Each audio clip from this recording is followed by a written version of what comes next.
Sejam bem-vindos a mais uma edição do Urban View. Estamos aqui nos estúdios da All TV, transmitindo ao vivo nessa terça-feira. E o Urban Systems é uma produção, o programa Urban View é uma produção da Urban Systems, que tem a apresentação minha, Gilberto Brandt, e a participação da Sandra Lanza na produção do programa e também no chat, aguardando a participação de vocês. Tudo bem, Sandra? Tudo bem, Gilberto, e com você? Tudo ótimo. Bom dia, boa tarde, boa noite a você que está aqui com a gente, mais uma edição do Urban View. Sejam todos muito bem-vindos. Muito bem, e a gente tem mais uma entrevista especial nessa terça-feira aqui. Hoje a gente está recebendo, convidado do programa de hoje, é Jaime Tadeu Oliva. Tudo bom, Jaime? Como vai? Tudo bem.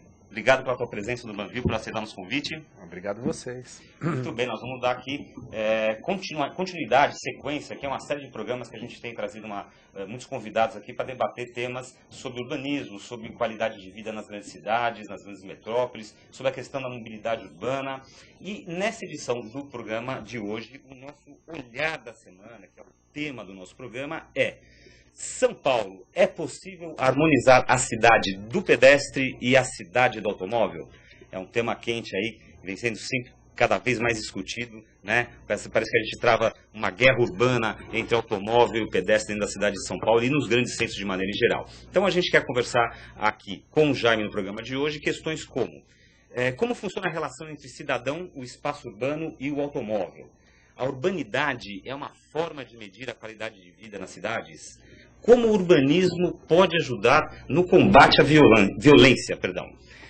Eu vou pedir para a Sandra aqui contar para você como é que você pode participar do nosso programa, já que o nosso programa é ao vivo, que o nosso programa é interativo e tem várias maneiras de você participar. Sandra? Muito bem lembrado, Gilberto. Se você está nos assistindo via On Demand no site da Urban Systems, você pode participar ao vivo, mandando questões pra gente aqui na AltV. O programa é exibido toda terça-feira, meio-dia, em www.altv.com.br. Outra forma de você participar, para você que está participando ao vivo aqui do Urban View, é por meio da nossa enquete do dia. A gente sempre faz uma perguntinha que tem a ver com o tema que a gente está se propondo debater aqui no programa. E aí você volta lá no site da Urban Systems, www.urbansystems.com.br. A pergunta de hoje: segurança em São Paulo, estamos perdendo o controle? São 3 opções para você votar. Sim, está cada vez mais difícil o Estado manter a ordem. Segunda opção: vivemos crises pontuais que sempre são superadas. Ou não, é a mídia que dá muito destaque a poucos casos. No final do programa a gente dá o resultado da enquete para você e o nosso entrevistado vai comentar um pouquinho desse resultado. E essa é um tema de enquete quente, né, Sandra? Está todo mundo discutindo a questão da segurança em São Paulo. O nosso convidado, Jaime Tadeu Oliva, tem informações, tem teses, aí, tem trabalhos aqui que abordam essa questão da segurança em São Paulo. Então é importante, é legal que você participe com a sua opinião, para que a gente possa, no final do programa, discutir os resultados dessa enquete. O Jaime Tadeu Oliva é doutor em Geografia e é professor e pesquisador do Instituto de Estudos Brasileiros, o IEB, da Universidade de São Paulo, a USP. Jaime, vamos começar o nosso bate-papo aqui, justamente falando desse nosso olhar da semana, né? Se é possível harmonizar a cidade do pedestre e a cidade do automóvel, né? A questão do trânsito em São Paulo, a gente sabe, é uma das principais reclamações de quem transita hoje pela cidade. Não só se fala nisso, parece que se fala mais do que futebol, né? E você fez a sua tese de doutorado sobre a relação da cidade com o automóvel, né? Então, queria que você contasse um pouco dessa tese, como que se deu essa automobilização, digamos assim, da cidade de São Paulo. Bem, Gilberto, alguns dados são interessantes, mas mais interessantes que os dados, uma primeira conclusão a respeito destes dados. Não existe cidade no mundo tão automobilizada como São Paulo. Nós não nos damos conta disso. Isto parece ser natural e talvez pensemos que a maioria das cidades modernas no mundo se automobilizam desta maneira. Não existe cidade. Nós superamos Los Angeles.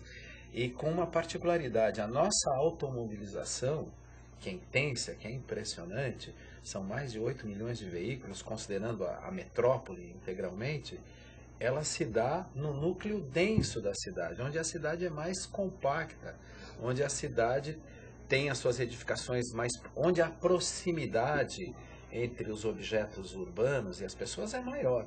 E é aí que nós automobilizamos. Quer dizer, não bastasse a gente ter muitos carros, ainda a gente tem muitos carros concentrados numa área pequena. Numa área pequena, porque existe um vínculo óbvio, evidente, que os dados demonstram, mas que todo mundo pode perceber, entre a distribuição de renda e o volume de os automóveis adquiridos por famílias. As famílias que têm mais renda moram na zona mais centralizada de São Paulo. E nós temos um pequeno processo de suburbanização, de afastamento dos centros de população com uma renda elevada. Mas isso ainda não tem uma escala importante em São Paulo. As pessoas com renda mais elevada estão no núcleo denso da cidade e elas têm muitos automóveis. E mais um dado bastante curioso. Nós temos uma maior concentração de automóveis e uma maior circulação de automóveis onde há disponibilidade de transporte coletivo. Então, isso de uma certa maneira problematiza aquela tese senso comum que todos gostam, que nós temos uma automobilização muito grande em reação à ausência de transporte coletivo. Mas onde tem transporte coletivo em disponibilidade, próximo ao metrô, próximo às estações do metrô, a automobilização aumenta e não diminui. Agora, nós temos um problema, me parece, muito grave, né? Porque você está dizendo aí que, além disso, a área de concentração de automóveis também é a área onde se concentra transporte público, de melhor qualidade. Mas tem um lado que a gente vive, na questão do transporte público, uma superlotação, quer dizer, realmente existe pouco transporte público, me parece. A gente vê, por exemplo, para pegar dois exemplos, trens da CPTM e metrô, né? Vivem, principalmente na hora do rush, lotados, né? As pessoas têm reclamado que, às vezes, dentro do metrô, o trem demora, até você conseguir embarcar, passa 2, 3, 4 composições até que você consiga lugar para entrar no trem. Então, quer dizer, ao mesmo tempo a gente tem uma falta de transporte público, o transporte público de qualidade que existe está superlotado, e isso também desestimula que as pessoas larguem o carro na garagem para poder trabalhar utilizando o transporte público. Sim, essa altura da realidade da cidade, nós temos uma defasagem tão absurda no investimento em transporte coletivo que qualquer novo investimento, qualquer nova infraestrutura ou qualquer nova ideia que se tenha a respeito do transporte coletivo, como integração do metrô a ônibus, integração do metrô a CPTM, a tarifagem, as novas modalidades de bilhete, qualquer coisa que se invente é sempre defasado, é sempre anterior à demanda da população. Então, quando isso é implementado, o público que aflui imediatamente esgota, exaure o que foi pensado. Então, atualmente, o metrô ganhou uma sobrecarga nos últimos 4 ou 5 anos por conta de certas integrações, de uma nova linha que se integrou a uma outra linha, enfim. E isso demonstra a defasagem existente e desestimula, de fato, qualquer tentativa de uma certa migração do mundo do modelo automobilístico para o modelo de transporte coletivo. Na verdade, isso termina funcionando como um pretexto para legitimar quem investiu no modelo automobilístico e que se sente constrangido a abandonar. Agora, bom, não preciso abandonar. Olha, bem que eu queria ir para o metrô, mas eu fui para o metrô às 6 da tarde e não entrei no metrô. E não entra mesmo, né? Conforme a linha, não entra. Então, eu vou me manter no sistema automobilístico, que, aliás, eu investi enormemente para permanecer. Quer dizer, mais uma questão cultural do que essa falta de incentivo e essa questão dos problemas do transporte que o Gilberto colocou. É uma questão cultural, mas que tem um fundamento material. Ao mesmo tempo que eu estou dizendo que não é uma reação à ausência de transporte coletivo, à adesão ao modelo automobilístico, mas o modelo automobilístico tem uma materialidade. As pessoas de um certo segmento social para frente, mas isso termina sendo o sonho de todos, elas investem pesadamente no modelo automobilístico. Nós compramos automóveis, mas não são só os automóveis.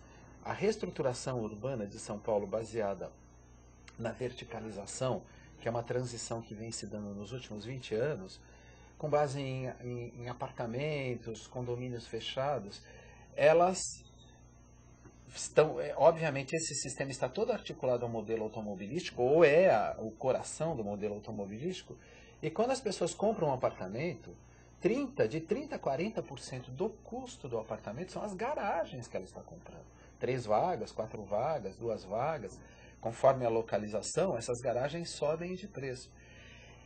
Há cálculos fáceis de se fazer em que uma família eventualmente investe, né, entre garagens, automóveis e manutenção do automóvel. Bom, mas só o patrimônio fixo, 400 mil reais. As garagens, uma garagem aqui num bairro tipo Paraíso, Jardins, são garagens que custam 50, 80 mil reais do custo do apartamento. Você imagina, eu tenho um investimento de 200, 300 mil na circulação.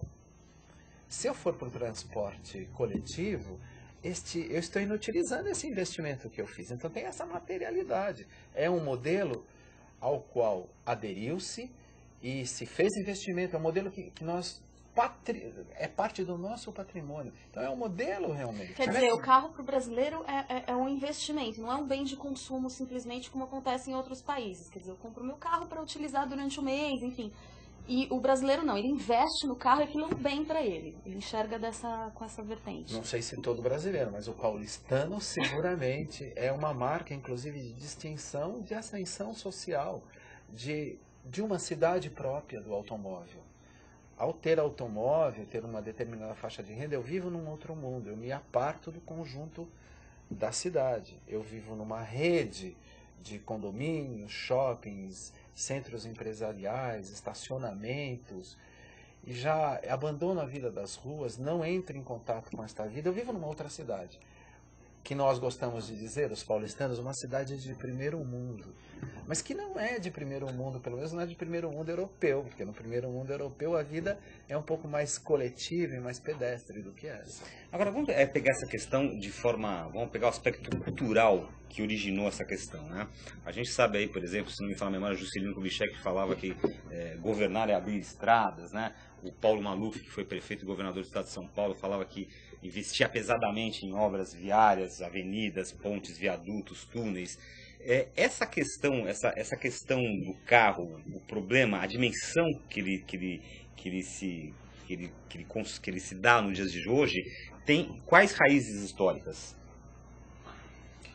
Bem, a nossa urbanização, costumamos dizer que a nossa urbanização ela é muito recente, pelo menos o porte que ela adquiriu foi em grande velocidade, a migração campo-cidade foi muito acelerada, foi enorme, e que absorver esse conjunto novo de população nas grandes cidades, que estavam virando grandes por conta disso, não haveria tempo, não haveria condições de se criar as infraestruturas adequadas para a expansão da cidade, para organizar o transporte e assim por diante. E o automóvel surge neste momento, e aí tem todo um caldo de cultura, tem também a expansão do modelo econômico mundial e assim por diante, mas tem todo um caldo de cultura individualista, e ao mesmo tempo o automóvel funciona como algo que é fácil de ser introduzido na cidade. O transporte rodoviário e o automóvel. Então, a expansão da cidade, a circulação desta população se deu toda por ônibus, e os ônibus andam em qualquer rua, originalmente, e é algo que está na minha memória, os ônibus circulando nos bairros que hoje nem são bairros periféricos, em ruas de terra, e carregando gente, trazendo, sem o investimento do Estado, sem nenhum planejamento, com os proprietários das companhias de ônibus loteando as periferias. Vejam, isto já vai criando um caldo de cultura ou naturalizando o transporte rodoviário. Na medida em que a população, que a economia se desenvolve, a população começa a ter renda regular, num certo padrão, o automóvel aparece, o automóvel popular, aparece como alternativa, não como alternativa, como um modelo natural de uma cidade que se expande com base no indivíduo, não nos processos coletivos ou mais solidários, aparece como uma solução para você circular na cidade. Então, desde os anos 50, desde os anos 60, isso não se cria uma cultura de que a cidade precisa criar uma estrutura ou sistemas coletivos de funcionamento. E ao contrário, surge uma estrutura surge um entendimento, uma cultura que se constrói de que a solução para o seu bem-estar na cidade está nas mãos do indivíduo, da família. Tanto que é comum a população pobre da cidade, que está comum. Me parece que essa cultura está disseminada, que a população pobre, que está nas periferias e que sofre muito para circular, para ter acesso aos recursos da cidade, ela se sente responsável, ela própria, pela sua dificuldade de circulação, porque ela não foi capaz de estudar, de trabalhar, infelizmente não tem os recursos necessários para circular na cidade. Como se ter acesso ao capital cultural, capital econômico, ao bem-estar social na cidade, fosse algo que um indivíduo consegue por mérito próprio ou não consegue. E o poder público não tem nada a ver com isso. Este caldo de cultura que está mais ou menos instalado. E é engraçado dentro dessa tua afirmação que nos parece o seguinte, quer dizer, é um modelo baseado na individualidade que está, paradoxalmente, causando um problema coletivo muito grande. Sem dúvida, porque a cidade é uma configuração socioespacial coletiva, é o espaço de uma sociedade urbana, e na medida em que se pulverizam as ações, que se entrega ao indivíduo, se entrega basicamente ao indivíduo, pelo menos um segmento grande dessa sociedade urbana, a responsabilidade pela sua própria circulação, isso se transforma no patrimônio desse segmento, garagens, automóveis, modo de vida. Está se criando, para começar, uma sociedade dividida. Uma sociedade de duas São Paulos. Né? A cidade que anda de carro e a cidade que anda de transporte público ou a pé. E duas cidades que não se relacionam. Né? Nesse sentido que é uma gravíssima fissura social. Nós temos dois espaços, dois grupos sociais. Estou simplificando, mas dois grupos sociais completamente separados e que vão se constituindo em duas sociedades opostas, eventualmente concorrentes e eventualmente hostis, já que não há os problemas de integração social numa cidade como São Paulo, e aí o automóvel entra, o modelo de moradia, o modelo de comércio associado a ele, entra como a construção de um outro espaço, de uma segregação em relação ao conjunto. E o que agrava, pergunto a você se realmente agrava, me parece que sim, é essa questão da falta de educação e consciência coletiva que o próprio motorista tem na relação dele com o pedestre. O pedestre é o outro, né? O pedestre não é ele, não é um membro da sua família. Estou exagerando, sim. Né? O pedestre não é um outro segmento social que ali está, eventualmente. Então, evidentemente que nem sempre é um outro segmento social que está ali, mas essa representação mais ou menos fantasiosa, quem está nas ruas, não é nem mais um membro da minha sociedade. Se há 20, 30, 40 anos a responsabilidade da circulação é destes indivíduos, a demanda que eles têm é por fluência no trânsito, por nenhum tipo de obstáculo, por via expressa, que são todos espaços hostis ao pedestre. E quando o pedestre aparece num destes espaços, que em algum lugar ele tem que estar, ele aparece como um obstáculo. Né? Então tem isso em termos gerais. Mas tem outros problemas de educação, de falta de cidadania. A proliferação dos carros com insufilme em São Paulo, que agora parece natural, todos têm, e parece que sempre tivemos, não é verdade. Há 15 anos atrás os carros não tinham insufilme. A proliferação é inclusive uma maneira de não ver e de não ser visto.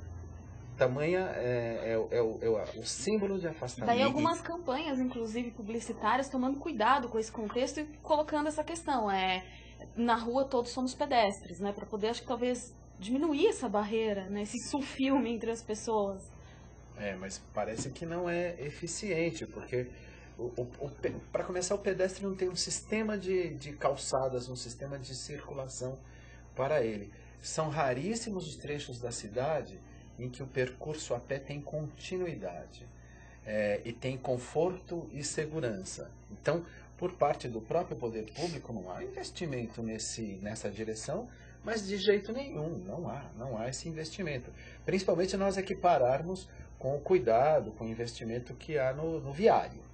Este sim é alvo de política, tem empresas que cuidam, enfim.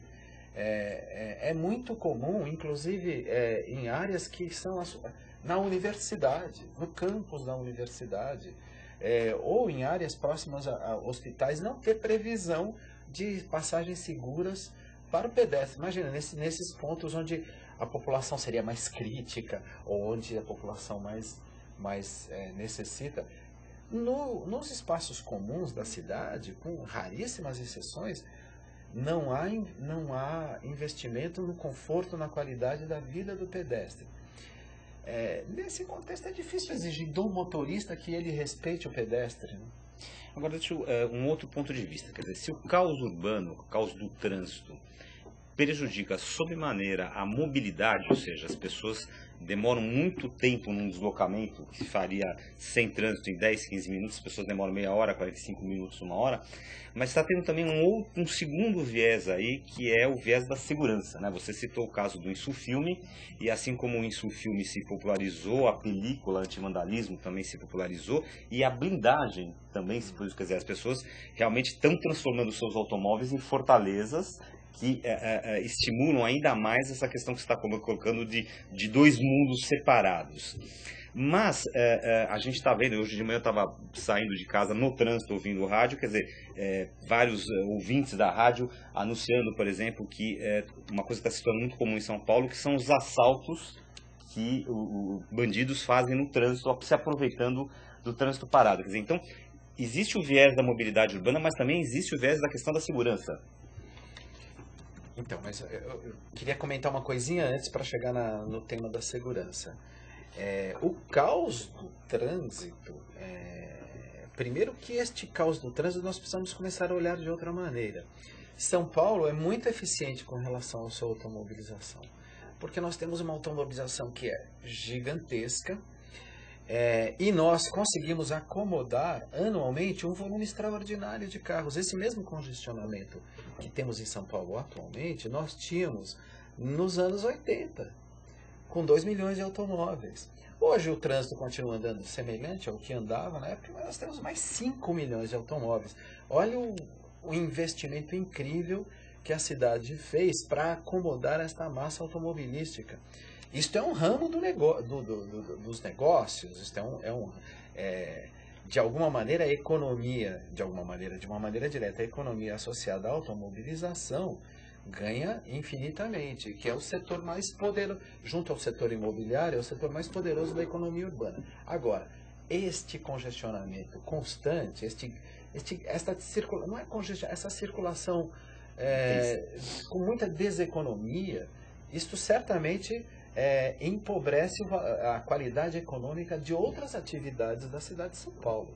Então, tudo é comprometido pelo tempo que se perde no trânsito, pela dificuldade incrível de circulação. A própria população mais pobre que precisa circular na cidade perde muitos empregos. Veja, uma perda de produtividade econômica. Quem não tem automóvel e está em determinadas posições da cidade não consegue aceitar uma oferta de emprego em outra posição da cidade. Isso compromete a sustentação da sua família, o seu desenvolvimento econômico e social. Então, a cidade, do ponto de vista econômico, retirando separando este segmento que ganha muito com a automobilização, ela perde. Ou seja, ao mesmo tempo que a gente tem um segmento que ganha com essa questão da automobilização, a gente tem seríssimos prejuízos de produtividade. Aliás, existem dezenas de estudos e especialistas que calculam quantos milhões se perdem por cada hora parada no trânsito. E a cidade tem uma baixa eficiência econômica em qualquer outra atividade por conta desse problema de mobilidade. Então, é de uma irracionalidade do ponto de vista econômico, mas alguns setores se favorecem. Outro setor, que é um setor econômico poderoso na cidade, nunca podemos deixar de pensar nisso, é o setor ligado à segurança. Não estou dizendo que a cidade não tenha problemas de segurança, ela tem e só poderia ter, diante dessa divisão social, diante das desigualdades de renda. É melhor explicar isso para não ficar nestes termos vagos, mas de qualquer maneira, com os problemas de segurança que se multiplicam, o setor econômico ligado à segurança, nós já temos empresas de segurança que atuam diretamente e que participam dos empreendimentos imobiliários. Os empreendimentos imobiliários já surgem com uma estrutura de segurança associada. Conforme a empresa de segurança, se ela tem muito nome no mercado, enfim, o fato do seu sistema estar instalado num condomínio novo... Vira até um argumento de marketing para vender. Exato, valoriza o empreendimento. E nós temos um sistema, uma quantidade imensa de empresas de segurança que, aliás, fazem até segurança de patrimônio da polícia, por exemplo, que contrata segurança terceiros nas universidades públicas, nos hospitais públicos, todo o sistema é de segurança. Então, equipamentos de segurança, enfim, isso é um ramo poderoso da economia urbana de São Paulo. Se a cidade ficar mais coesa e tiver o seu problema de segurança diminuído significativamente, quebra esse setor, que é poderoso. Isso é um dado interessante para se pensar. Ou seja, nós temos segmentos de mercado que, a partir dessas distorções e desses problemas, eles se solidificam, eles se fortalecem e aí fica aquela coisa. Aí também se estabelece todo um mecanismo para resolver isso daí, que também não quer que esse problema seja resolvido. Nem sei se não quer, mas naturaliza o problema, naturaliza, junto à população, por exemplo, crianças, jovens, adolescentes, quando circulam hoje em shoppings, quando circulam em estabelecimentos públicos, eles já não chamam as pessoas de funcionários. Todo mundo é segurança. Eles conhecem as pessoas já por essa designação. Então, naturaliza que uma cidade como a nossa tem problemas de segurança e que a segurança e que investir em segurança privadamente, ou cada instituição investir em segurança, é da natureza das coisas. Isso também faz com que a questão genérica ou geral da segurança da cidade deixe de ser pensada. Isso, por acaso, ajuda a polícia a perder um pouco do respeito, um pouco da sua função? De alguma maneira, sim, porque a polícia ela é um órgão, é um serviço público. E a segurança, cada vez mais, é vista como um serviço privado, um serviço que eu compro, um serviço para mais privilegiados. Essa bendita palavra privilégio é a palavra que mais circula em São Paulo na publicidade, de empreendimentos, em qualquer publicidade. É um privilégio você morar num prédio com um esquema de segurança fantástico, é um privilégio você ter um carro blindado, é um privilégio você poder ter 4 ou 5 carros na garagem para seus filhos nunca terem que andar a pé de transporte urbano. E pior, não é feio ter privilégios.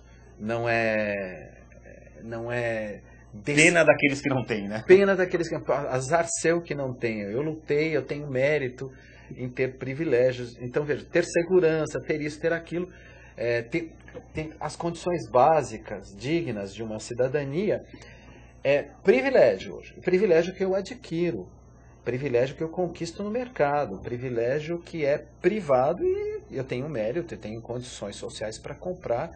Então, é um culto ao privado e uma descrença total na possibilidade dos serviços públicos ou da dimensão pública ter algum gênero de atuação sobre isso, não é? Muito bem. No Urban View de hoje estamos aqui conversando com o geógrafo Jaime Tadeu Oliva, né? O nosso tema é São Paulo, é possível harmonizar a cidade do pedestre e a cidade do automóvel? E eu convido você, a Sandra está aqui aguardando a sua participação, seja enviando uma pergunta ao vivo aqui pelo site da UTV, ou seja participando e votando na nossa enquete para a gente saber a tua opinião e debater aqui mais para o final do programa. Iniciativas como a do governo federal de reduzir IPI de carro popular, estimular o financiamento, quer dizer, jogar mais carros na rua, como que você vê essa questão? Isso é histórico no nosso país, né? Isto é uma inspiração lá naquilo que você já havia mencionado no começo do programa, do Juscelino, né? E isso não saiu do nosso DNA governamental, do Estado. Sempre que a economia vive situações de crise, que precisa se estimular o investimento, parece que está automatizado e naturalizado na cultura dos funcionários públicos, dos agentes que atuam no Estado ou no mundo da economia, esse bendito hábito de favorecer a indústria automobilística, porque ainda seria o nosso principal setor industrial, e estimular a produção automobilística e estimular a aquisição dos automóveis. A repercussão disto nos ambientes urbanos está fora do cálculo. E não devia estar fora do cálculo. Aliás, nenhuma medida governamental não deve desconsiderar os seus efeitos colaterais. A coisa é tão extraordinária que em pleno apogeu, no ápice da crise que estamos vivendo, da crise mundial, no ano de 2008, 2009, quando a indústria automobilística no mundo inteiro, nas suas várias seções, vivia uma crise sem comparação, não no Brasil, onde a General Motors... As subsidiárias brasileiras viraram a queridinha dos olhos das matrizes. E ele continuava com essas políticas de incentivo. Agora, a discussão urbana que teria que ser feita, ela é completamente ignorada diante de uma prioridade maior, que é o crescimento econômico, que é o combate à inflação. Sempre tudo isso é prioridade maior do que a vida imediata nos ambientes urbanos. Isso naturaliza mais ainda a opção pelo automóvel. Por isso eu digo que é um modelo. É um modelo. Então, para terminar esse bloco desse assunto trânsito, né, a cidade dos carros versus a cidade do pedestre, eu pergunto, você que é um estudioso, analisa esse caso, acompanha bastante, você acredita que existe solução para o problema atual de São Paulo, que esse problema que a gente enfrenta com o trânsito, que virou lugar comum as pessoas dizer a cidade vai parar? E pergunta a você, qual seria essa solução na sua visão? E se o automóvel pode e deve ser incluído nessa solução? Bom, a cidade não vai parar, porque ela já era para ter parado nos anos 80. A proporção entre o que já tinha de automobilização e o seu viário já era desequilibrado. O seu viário não suportava a automobilização dos anos 80. Mas aí houve toda constantemente as prefeituras aqui da área metropolitana, elas são estruturadas e preparadas para acomodar essa automobilização, da natureza da gestão pública. E foi se acomodando. Nesse sentido, a cidade não para. Ela continua com esses problemas sérios de mobilidade, mas vai. Não há solução por este caminho. Este caminho ele vai nos levar ao colapso ou à continuidade disso que já é um colapso em termos de qualidade de vida. Haveria a necessidade de tentar um mínimo de reversão neste caso, mas é importante saber que isso tem que passar pela conscientização da cidadania, da sociedade urbana, que não pode mais deixar de refletir nos espaços em que ela vive. Não é única e exclusiva responsabilidade dos governantes ou do Estado ou do sistema que se interessa em vender. A população de São Paulo aderiu a este modelo e ela tem que ter um pouco de consciência crítica. Que este modelo também é um modelo que exige muito do cidadão, mesmo do cidadão que está nos ambientes privilegiados e que anda comprando o seu privilégio. Exige muito investimento. Imagina você, para investir na circulação na sua cidade, ter que patrimonializar R$400 mil para circular. Imagina que isso é irracional. O que você poderia fazer com este dinheiro, não é? Então, a sociedade urbana tem que, de alguma maneira, adquirir um envolvimento maior com o funcionamento dessa cidade, deixar de responsabilizar os outros e refletir um pouco sobre o modelo que ela aderiu. Agora, essa questão que você está colocando, né? A gente tem visto aí iniciativas que me parecem cada vez mais crescentes e a gente tem recebido convidados aqui. Então tem a questão da bicicleta como um meio de transporte, a construção de ciclovias que realmente está, digamos, se ampliando em São Paulo, né? Você tem aí algumas atitudes, digamos, e você tem visto um pouquinho mais de pessoas já questionando esse modelo. Você acha que está havendo, quer dizer, esse caos que está se tornando na cidade está forçando as pessoas a rever esse modelo? Eu acho que, evidentemente, a crítica sempre existiu. E sempre existiu gente descontente. Eventualmente surgem determinados movimentos ou determinadas perspectivas que começam a organizar ou atrair e despertar uma discussão importante sobre a cidade. O cicloativismo, um dos seus méritos é, de alguma maneira, propor uma discussão sobre a cidade, sobre a circulação, que a cidade não pode ser mais assim ou mais assado. Mas, ao mesmo tempo, ele traz um efeito interessante e talvez que pode servir de parâmetro para pensarmos outras coisas. O cicloativismo é basicamente um movimento da classe média. Nada contra, mas o Estado respondeu.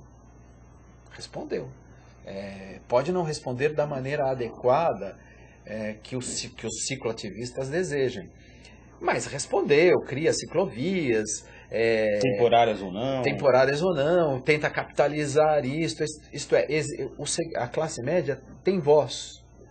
Então, se ela fizer demandas mais, se ela continuar nessa linha de demandas um pouco mais civilizadas, ela será ouvida, diferentemente da outra cidade, da São Paulo 2, que está fora deste mundo, que tem todas as demandas reprimidas, não tem muita condição de organização e não tem as suas demandas e não tem voz, mas a classe média tem. Então, vamos aproveitar e fazer demandas civilizadas, que o Estado responde. Mas dois pontinhos são interessantes, talvez eu ouvir a tua opinião, ouvir a tua análise. Esse caos urbano, esse trânsito excessivo foi criando e fortalecendo uma categoria chamada motoboys. Essa categoria dos motoboys hoje é uma realidade que pedestres e automóveis têm que conviver dentro do trânsito da cidade e me parece, uma opinião minha pessoal, que é uma categoria pouco fiscalizada, pouco controlada, e você vê as pessoas reclamando muito da forma como se comportam, a impunidade, e um outro viés, um outro lado da questão, que é o crescente número de acidentes com motociclistas e os custos que isso imputa ao sistema público de saúde, porque são operações caras, são pinos, etc. e tal. Como é que você vê essa questão dos motoboys em São Paulo? Se a cidade tem problemas de mobilidade, parte deles estão resolvidos com os motoboys. A cidade precisa dos motoboys. Eu costumo dizer que os motoboys são a fibra ótica da cidade, de carne e sangue. Mas a fibra ótica que consegue ainda fazer circular o que já não circularia, o que já não pode circular de outra maneira. Agora, eles só conseguem fazer circular isto porque eles se arriscam. Eles andam no meio do trânsito, eles andam em situações perigosas, numa velocidade que nós exigimos. Quando eu abro um site de uma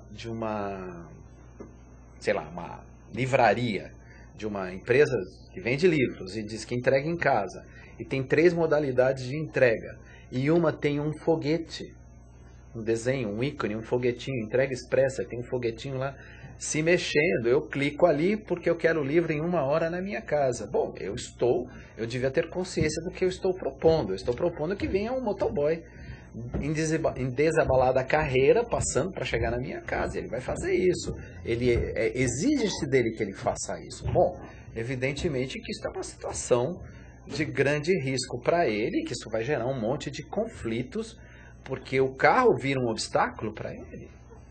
Vira um obstáculo e além de tudo, ele é remunerado por tarefa, né? Basicamente. Quanto mais tarefas ele conseguir prestar, mais ele ganhará. E como ele não é bem remunerado, como é fácil de imaginar quais são as condições de trabalho, ele vai fazer loucuras, né? Ele vai fazer loucuras. Era importante que esse trabalho fosse regulamentado, que ele trabalhasse dentro de outras condições, que ele tivesse a sua condição de trabalho melhorado. Ele também, o atrito que ele geraria no trânsito seria menor, mas as coisas chegariam mais devagar nas casas. De novo vem a ruptura do modelo E pré-estabelecido. aí nós talvez não gostássemos, né? Pois é, existiu uma iniciativa de regulamentar a questão dos motoboys, inclusive de uma faixa exclusiva para motoboys, mas enfim, entrevistando alguns deles, eles já me disseram que não, que a ideia não seria a faixa, alguns queriam, outros não, quer dizer, existiu toda uma falta de um consenso, assim, um senso comum nessa história, né? Mas que é a mesma lógica do automobilista. Por que nós queremos automóveis? Porque com automóvel eu não me restrinjo a determinados percursos. O trânsito está congestionado aqui, eu faço outros caminhos, eu vou por lá. Se você regulamenta demais por onde um motoboy pode passar ou não, a velocidade que ele tem, a esperteza, o saber que ele adquire sobre os melhores caminhos na cidade, ele perde eficiência, ele perde ganho, né? Muito bem, estamos aqui conversando no programa Urban View de hoje com o geógrafo e professor da USP, Jaime Tadeu Oliva. Nós conversamos bastante até agora sobre o tema do nosso programa, que é a cidade dos carros versus a cidade dos pedestres.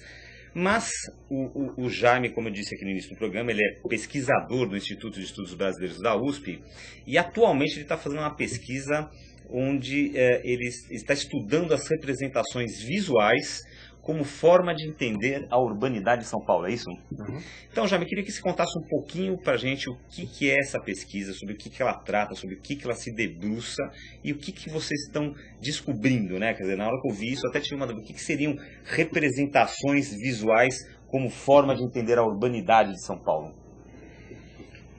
Bom, o que é urbanidade de uma cidade? Aí tem uma discussão complexa e com vários entendimentos, mas para concentrar num entendimento que eu acho que é mais produtivo. Uma cidade é um conjunto espacial e social onde as pessoas se aproximam. Isso é a definição clássica de cidade, aglomeração, é diminuição da distância. E por que o ser humano se aproxima, se aglomera e fica um perto do outro?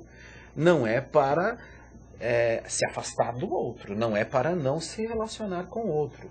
Ao contrário, a cidade se transforma num espaço de grande produtividade econômica, de grande produtividade intelectual, artística, empresarial, o que for, por conta dessa máquina relacional que ela é. Bom, uma cidade que se organiza, todas as cidades se organizando desta maneira, quanto mais as suas relações, quanto mais a sociedade for integrada, quanto mais todos os recursos forem trocados, recursos culturais, mais ela se realiza. Uma cidade que realiza isso bem é uma cidade que tem urbanidade. Então, o conceito de urbanidade é a cidade que realiza bem a sua vocação relacional. Bom, olhando uma cidade como São Paulo, seu desenvolvimento histórico e principalmente a reestruturação urbana que aconteceu dos anos 80 para cá, que modifica a sua espacialidade, essa coisa toda, nós olhamos e podemos concluir que a cidade vem perdendo urbanidade. Isso que nós já discutimos na primeira parte. Uma cidade que se segrega, que se separa, onde os grupos sociais já não mais trocam, não se encontram, dois mundos muito à parte, enfim, tudo isso acaba repercutindo nesta qualidade da cidade, nessa virtualidade que é a urbanidade. E isso é possível de ser observado pelas representações visuais que se faz da cidade.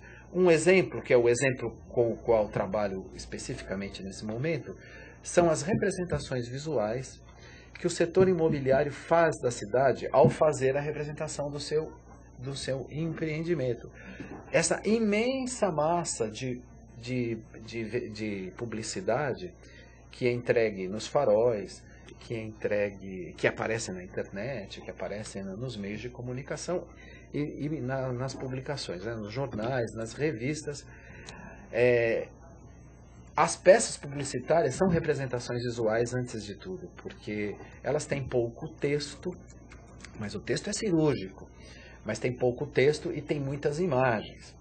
Então, os empreendimentos se valorizam quanto mais as suas imagens refugam ou evitam mostrar onde o empreendimento está inserido. Quanto mais o empreendimento mostra o seu isolamento, mostra a sua parte interna, mostra a sua ligação com o verde, né? A sua relação com o verde. E quanto mais o empreendimento diz que é fechado. Ser fechado significa ser fechado em relação ao entorno. Isso é um discurso não é um discurso sobre o empreendimento, é um discurso sobre o bairro. É um discurso sobre a cidade. A nossa cidade é muito boa, esse bairro talvez possa ser visto como muito bom, mas o nosso empreendimento é muito melhor porque ele é fechado, ele é isolado, aqui ninguém entra, e você tem uma vida completa aqui dentro. Você tem lazer, você tem forno de pizza, você tem segurança, você está com a sua família evitando a cidade, fugindo da cidade. Isso é um discurso sobre a cidade. Essa cidade deve ser um horror. O que está do lado de fora não vale a pena. Um pequeno à parte, outro dia eu estava caminhando com uma pessoa numa rua, um bairro ali próximo ao Morumbi. Normalmente são casas muito grandes e casas com muro altíssimos de 2 metros, portões gigantes, guarita, segurança. E tinha uma casa assim que vinha a calçada, da calçada você tinha um grande jardim assim, e aí você tinha a porta da casa, né, de madeira, e você tinha 2 lugares assim para parar automóvel. E a pessoa observou e pensou assim, nossa, mas que absurdo, uma casa totalmente devastada. Será que essa pessoa não se preocupa com a segurança? Quer dizer, essa representação visual é curiosa, né? Quer dizer, você olha uma casa ali que foge do padrão, que deveria ser, né, justamente o que você está dizendo, integrada à cidade, integrada àquela rua, e as pessoas acham um absurdo hoje em dia, porque elas estão exatamente acostumadas com esse tipo de representação visual. De espaços defensivos, isso tem uma tradição na história do urbanismo de construção de espaços defensivos, e de um discurso que enaltece, de um discurso que é visual, porque está presente nos mapas que se faz nas publicidades, nas fotos, no tipo de pessoa que é fotografado e colocado na publicidade, desses espaços defensivos que é enaltecido em detrimento da cidade, porque eu só justifico a existência de um espaço defensivo se eu estou dizendo que o espaço externo ao meu empreendimento ou ao meu bairro é um espaço que é agressivo ou que é inseguro, não é? Muito bem. Você está realizando essa pesquisa? Você está atualmente em execução? É isso? Essa pesquisa, é um desdobramento das coisas que eu faço. E agora essa pesquisa tem uma perspectiva de retornar um pouco na história e verificar se esse gênero de publicidade, quando ele nasce, quando ele surge, e também dos mapas, né? Mapas que apenas... os mapas, eles estão muito longe de ser representações científicas. Os mapas, eles selecionam as informações e, eventualmente, de representações científicas, qualquer mapa é científico e é verdadeiro. Os mapas, eles selecionam representações, eles identificam o que eles querem destacar e somem com o que querem esconder ou com o que acham que não deve ser enaltecido. Então, por exemplo, nos mapas que acompanham os condomínios atualmente, se coloca o condomínio, se coloca um shopping, se coloca... parque. Eventualmente um parque, se o parque tiver bom nome perante o público que ele quer atingir ou não, e elimina o restante do bairro, é um vazio, é um deserto. Aliás, tem uma propaganda que diz assim, venha morar no condomínio XYZ, que isso aqui é um oásis.